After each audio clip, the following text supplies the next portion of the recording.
Evil Dead Burn is the latest of in this gnarly horror series. This one's directed by Sebastian Vanacek. He's no stranger to horror, though. He did a monster spider movie called Infested in 2023. That one's on Shudder. It's on my list. I haven't seen it, but I want to watch it more now. But I was very excited to see this movie because the plot's very bare bones and very simple. It's about a woman grieving the death of her husband. However, her in-laws are very toxic and weird, and they're all up at a house grieving, having dinner when they get attacked by Deadites. So it's a really simple plot, but really good themes and execution. The budget of this movie is a little bit higher than Evil Dead Rise. I think Evil Dead Rise is a very cheap budget. It felt cheap. It felt like it was held back a little. This one's a little bit more slickly produced. It's got a $20 million budget. So there's oneers in here. There's great camera work and cinematography.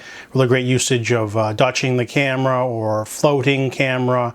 It definitely feels really well produced, for sure. Definitely see all the budget on screen.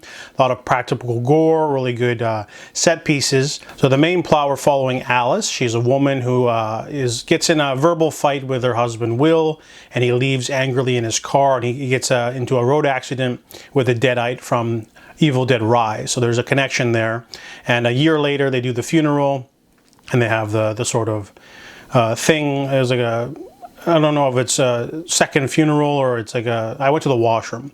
But basically they all gather at an old house, Grandpa's old house, and it's got the Necronomicon stuff up there. This is the first movie in the franchise to not follow the same sort of plot of how the Deadites attack the humans in all of the different, well, not Army of Darkness obviously, but Evil Dead 1, 2, and the remake and Rise always have someone read the words from the Necronomicon or play a recording of someone else reading the words of the Necronomicon.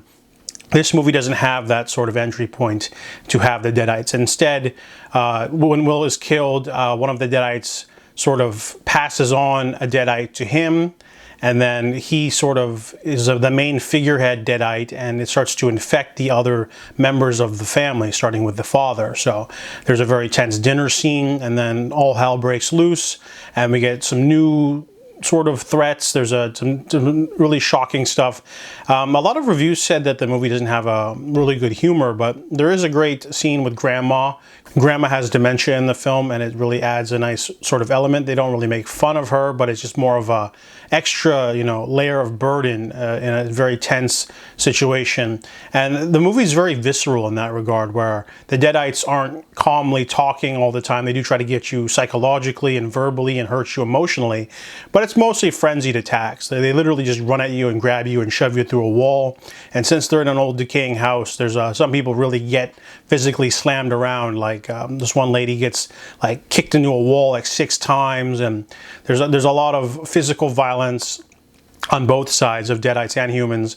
But I also liked how it sort of leans into some of the core themes of the film, some of the reveals.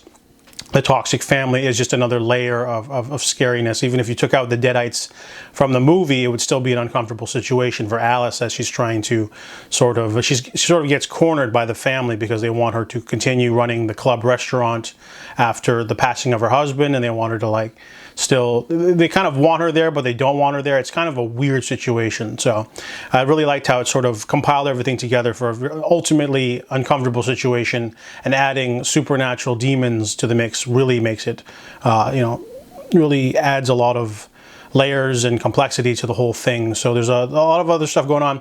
I really liked how a lot of the actors were kind of unknowns, and that gives them a nice chance to shine. Same for the director. I really liked how Sam Raimi and Robert Taper have this new sort of model where they grab someone new. They don't grab the same director to keep doing them, because I kind of feel like Lee Cronin's The Mummy movie was trying to be Evil Dead, and you can tell Lee Cronin probably wanted to do another one, but they're like, no, you had your movie, go away.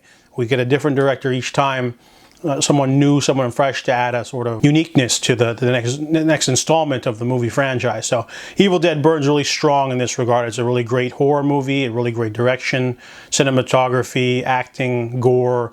It's firing on all cylinders. If I had only any complaints, I guess the finale was a little cliche, but there's also a mid-credits scene that's really good. So I give Evil Dead Burn a 8.5 out of 10.